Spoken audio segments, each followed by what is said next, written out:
यार Victoria second season के episode 2 में आप लोगों को स्वागत है। पिछले एपिसोड में हम लोगों ने देखा कि एडवर्ड के क्वेश्चन की वजह से यहाँ पे विल फेल हो जाता है और टावर क्लाइंब नहीं कर पाता। दूसरी तरफ जब फेस्टिवल चल रहा होता है, फेस्टिवल के दौरान स्लॉटर पार्टी के 2 मेंबर यहाँ पे हमला कर देते हैं और साथ ही साथ में वो अपने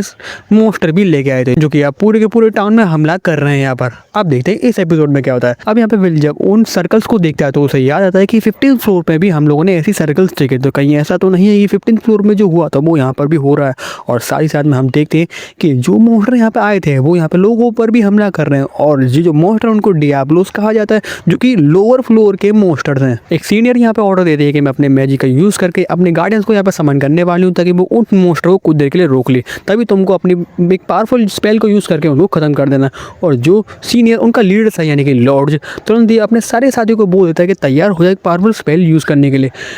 तुरंत ही सीनियर अपने गार्डियंस को यूज़ करती है, वो मोस्टर को देर के लिए रोकते हैं और बाकी सब सीनियर एक पावरफुल स्पेल को यूज़ करके उन पर अटैक कर देते हैं। यहाँ पे सब लोग यही सोच रहे होते हैं कि यहाँ पर सीनियर कितने ज़्यादा पावरफुल हैं, कुछ ही देर में उन सभी मोस्टर को उन्होंने ख़त्म कर दिया। लेकिन ऐसा नहीं हुआ था, वो मोस्टर अभी भी जिंदा थे। लॉर्ड यहाँ पे एक और पावरफुल स्पेल को यूज़ करता है, ये सोच के शायद से कुछ इफेक्ट इस बार तो जरूर होगा, लेकिन उसे बाद में पता चलता है कि इन मोस्टर पर कोई मैजिक का असर ही नहीं हो रहा था। और जब तक मैं लॉर्ड्स को समझ पाता है, एक मोस्टर आके लॉर्ड्स को बीच में से काट देता है। हायर फ्लोर की जो सीनियर होती है वो यहाँ पे कुछ भी समझ नहीं पा रही थी क्योंकि इन मोस्टर पे मैजिक का कुछ असर नहीं हो रहा था और बिना मैजिक के ये लोग उससे जीत नहीं सकते थे। तभी वो उनके हाथों में एक सोर्ड देखती है और वो समझ जाती है कि शायद से इस सोर्ड की वजह से ये सब हो रहा है। तभी यहाँ पे हमें हेड मिस्टर दिखाई जाती है जो कि बताती है कि ये मोस्टर जो सोर्ड यूज़ कर रहे हैं ना उसका नाम है मेज किलर, जो कि मैजिक को नलीफाई कर सकती है। ये वही सोर्ड है जो कि फेन और उसकी पार्टी को डंजन के अंदर मिली थी। तो हेड मिस्ट्रेस यहाँ पे यूज़ होती है कि कहीं ऐसा तो नहीं कि डार्क मेजिस ने ऐसी और भी सोर्ड बना दी और उनको यूज़ करके वो कंबाइन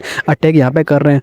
वो ये भी जानती है कि एक इकलौता इंसान इतने बड़ा अटैक नहीं कर सकता है, मतलब कि यहाँ पे और भी ज़्यादा लोग हैं। और एक ऐसे समय पे उन लोगों ने अटैक करने के बारे में सोचा है जिस समय फेस्टिवल हो रहा था, इसका मतलब कुछ तो यहाँ पे गड़बड़ है। हेड मिस्ट्रेस को लोग बोलते हैं कि हमें टाउन में लोगों को भेजना चाहिए ताकि वो टाउन के लोगों की मदद कर सके, लेकिन हेड मिस्ट्रेस को अभी भी कुछ यहाँ पे गड़बड़ लग रही थी, इस वजह से वो लोगों को नहीं भेज रही थी। और ऐसा ही यहाँ पे होता है, पता चलता है कि टाउन में जो मोस्टर हमला कर रहे हैं ना वो तो एक तरीके से दिखावा है, असली उनका मुद्दा तो ये है कि वो यहाँ पर अकेडमी में हमला करके मागिया वेंडोर को खत्म करना चाहते हैं। तो वो तुरंत वहाँ पर ऑर्डर देती है कि जाओ और टावर को प्रोटेक्ट करो। और ऊपर जो मागिया वेंडोर होते हैं वो तुरंत समझ जाते हैं कि ये जो अटैक हो रहा है वो उन पर ही हो रहा है, क्योंकि उन लोगों ने अभी एक पावरफुल स्पेल यूज करके बैरियर को रिचार्ज किया था। इस वजह से यहाँ पे जितने भी मागिया वेंडर है ना इस समय कमजोर हो चुके हैं। इसी बात का फायदा उठाकर इन लोगों ने अटैक किया है। अब एक पर्सन यहाँ पे लॉगवेल अपने लॉर्ड से बोलता है कि लॉर्ड हमें अभी के भी जाकर टाउन के लोगों की मदद करना चाहिए, लेकिन लॉर्ड आरोन यहाँ पे कहते हैं कि अपना मुंह बंद कर लो। अगर तुम नहीं चाहते कि जिस तरीके से तुम्हारी आंखें ली गई थी उस तरीके से तुम्हारी जबान भी ले ली जाए तो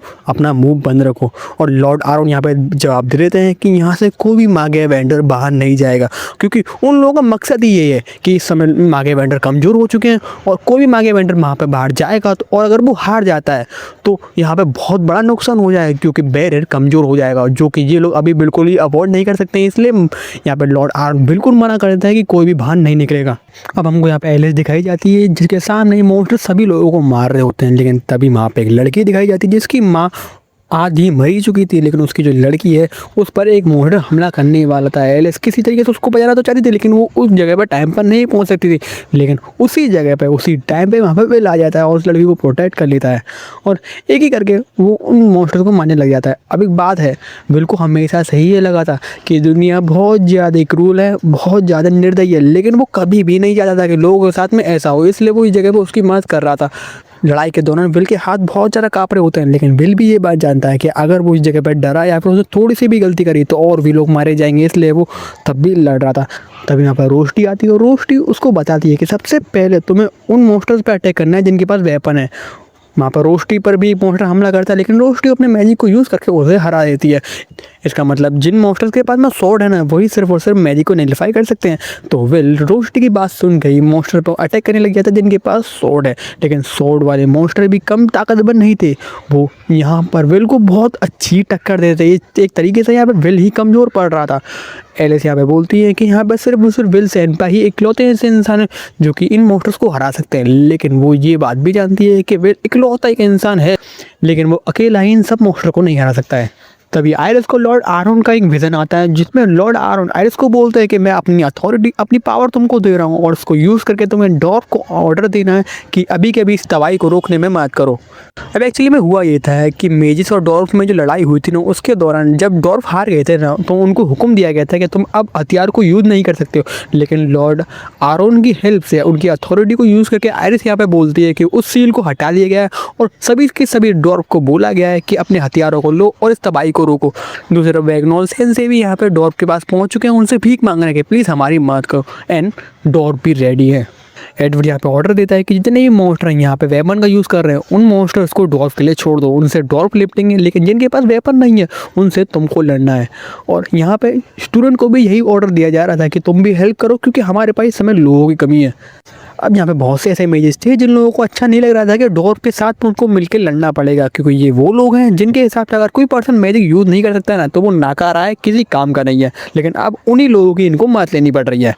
दूसरी तरफ लियाना जो कि एक पावरफुल मेज है, वो भी बहुत अच्छी तरीके से यहाँ पे फाइट कर रही है, लेकिन वो भी ये चीज़ देख रही है कि जैसी वो हिट करने वाली होती है ना मॉन्स्टर को, उससे पहले उसका जो मैजिक है वो कमज़ोर पड़ने लग जाता है, एक तरीके से नलीफाई होने लग जाता है। तब यहाँ पे कॉली आ जाती है और वो लियाना को समझा दी कि रेकलेस मत बनो, लेकिन लियाना कॉली को बोलती है कि मेरे माइंड में इस समय एक प्लान चल रहा है, तो क्या तुम वो कर सकती हो, और वो उसको प्लान बताती है। दूसरी तरफ विगनोड जो कि एक भाई इल्यूजन मैजिक यूज़ करता है, वो भी देख रहा है कि मेरा इल्यूजन मैजिक भी इन मॉन्स्टर पे किसी तरीके से काम नहीं आ रहे हैं,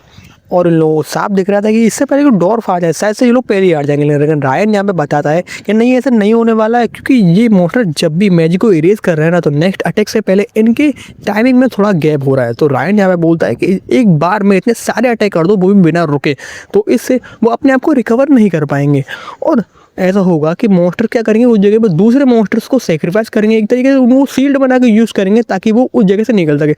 और ऐसा ही यहाँ पे होता है, कुछ मॉन्स्टर्स दूसरे मॉन्स्टर्स को शील्ड बना के बाहर निकल जाते हैं। तभी कॉली को बोला जाता है कि अभी अभी करो जो तुमको बताया गया, और ये लोग क्या करते हैं पता है, मैगिया वेंडर के एक पूरे के पूरे स्टैचू को मॉन्स्टर्स के ऊपर गिराए थे उनको मारने के लिए। और भाई जूलियस बोलता है कि भाई हमने एक मैगिया वेंडर के स्टैचू को गिरा दिया,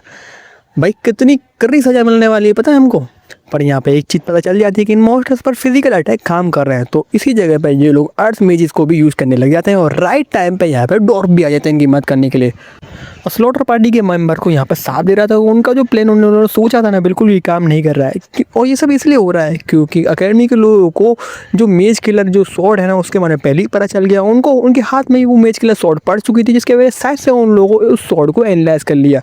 लेकिन यहाँ पे ये अभी ख़त्म नहीं हुआ है, क्योंकि उन्होंने अभी भी अपने प्लान में एक मोरा छोड़ रखा है, और जैसे ही वो उसको यूज़ करते हैं हम देखते हैं विल जो कि अकेडमी की तरफ ही जा रहा होता है, वो देखता है कि अब एक सामने उसके एक बहुत ही बड़ा मैजिक सर्कल यूज़ हो रहा है। विल यहाँ पर समझ आता है कि फिर से कोई ना कोई चीज़ तो यहाँ पे आने वाली है, और उसके अंदर से एक और मॉन्स्टर निकलता है, लेकिन वो पिछले वाले मॉन्स्टर से बहुत ज़्यादा डिफरेंट होता है। और इससे पहले कि विल उस पर अटैक कर पाता, पलक झपकने से पहले वो विल पर अटैक कर देता है और विल को यहाँ पे जख्मी कर देता है। दूसरी तरफ हमको यहाँ पे फिन दिखाया जाता है जिसने उसको पकड़ लिया है, जिसने मेज हंटर स्वॉर्ड को बनाया, और वो उससे पूछता है कि तुम्हें जो भी पता है मुझे बता दो। लेकिन ये बंदा अपनी लगी अकड़ में था, इससे वो समझ जाता है कि कुछ बोलने तो वाला नहीं है, और फिर वहाँ पे उसको वहीं ख़त्म कर देता। लेकिन वो एक बात तो समझ गया था कि अकेडमी में इस समय कुछ तो गड़बड़ चल रही है। दूसरा वो मॉन्स्टर अभी भी विल पे अटैक किया ही जा रहा है, और वो विल को फिनिश करने की पूरी कोशिश कर रहा है। विल यहाँ पे बचने की जो कोशिश कर रहा है, लेकिन वो ये चीज़ दिख रहा है कि ये मॉन्स्टर बहुत ज़्यादा ही स्ट्रॉन्ग है। उसने एक समय में ग्रैंड ड्यूक से भी लड़ाई की थी, लेकिन वो इतना ज़्यादा स्ट्रॉन्ग नहीं था। शायद से वो समझ जाता है कि ये ग्रैंड ड्यूक से भी ज़्यादा स्ट्रॉन्ग है, और ऊपर जो सीनियर ऑर्डर रही होती है वो पता थी कि इस मॉन्स्टर का नाम डेमेंडे है, जो कि एक मिडिल फ्लोर का मॉन्स्टर है, जिसने एक समय में पुराने जो मैगे वेंडर थे ना उनको भी अपने हाथों से मारा था। इतना ज़्यादा स्ट्रॉन्ग मॉन्स्टर है ये। यहाँ पर बिल समझ जाता है कि वो उसे डायरेक्टली तो यहाँ पर लड़ नहीं सकता है, तो उसको यहाँ से भागना ही पड़ेगा। लेकिन तभी वो दिखता है कि उस मॉन्स्टर के सामने उसी क्लास के 2 स्टूडेंट खड़े हुए थे, जो कि उससे बच तो सकते नहीं थे। तो उस जगह विल उन दोनों को बचाने जाता और उनसे बोलता है कि यहाँ से भाग जाओ, बट इसकी वजह से 1 सेकेंड यहाँ पर वो मॉन्स्टर विल को टारगेट करने लग जाता है। और एक समय तो ऐसा आता है कि विल यहाँ पर मरने ही वाला था, लेकिन यहाँ पर डोनन आ जाता है और उसको बचा लेता है, और बाकी डोर भी यहाँ पे आ जाते हैं उसकी मदद करने के लिए।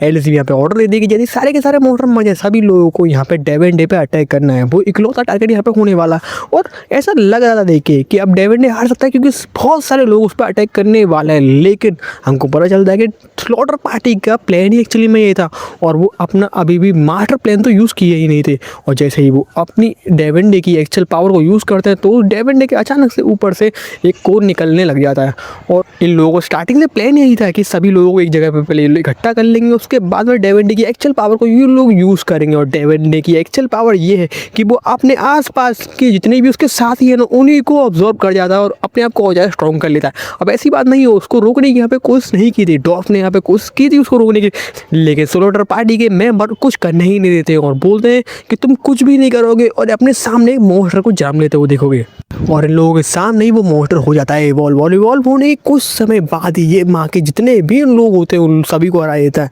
और स्लॉटर पार्टी के मेंबर यहाँ पे बहुत ज़्यादा खुश हो रहे थे क्योंकि अब ये जो मॉन्स्टर इवॉल्व होकर बना है ना एक ऐसा मॉन्स्टर बन चुका है जो जिसको ना ही डॉर्फ हरा सकते हैं और ना ही मैजिक का इस पर इफेक्ट होने वाला है। यहाँ पे रोस्टी आती है विल की मदद करने के लिए और विल से बोलती है कि अपनी स्वॉर्ड को यूज़ करो, लेकिन इससे पहले कि रोस्टी अपना मैजिक यूज़ कर पाती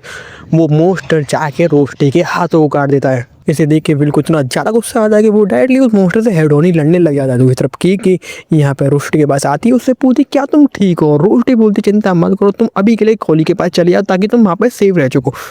और मुझे पता है कि अब मुझे यहाँ पे क्या करना है। दूसरी तरफ विल भी यहाँ पे देख रहा था कि कितना भी वो गुस्सा हो ले, कितना भी वो शांति से यहाँ पे लड़ ले, कितना भी पावर यहाँ पे यूज़ कर ले, लेकिन वो कुछ भी यहाँ पे उस मॉन्स्टर के सामने नहीं कर पा रहा है। और विल भी यहाँ पे यही सोच रहा होता है कि मैं कुछ भी कर लूँ, कड़वी सच्चाई यही है कि इस मॉन्स्टर के सामने मैं टिक नहीं सकता हूँ। और लड़ाई के दौरान एक समय ऐसा आता है कि विल को वो मॉन्स्टर ख़त्म करने ही वाला होता है, लेकिन तभी वहाँ पर रोस्टी आ जाती है, अपने आप को वो सेक्रीफाइस कर लेती है और यहाँ पे विल को बचा लेती है। लेकिन जाते समय सिर्फ वो एक बात कहती है कि अरे विल हमेशा याद रखना मैं तुम्हारे साथ रहूँगी।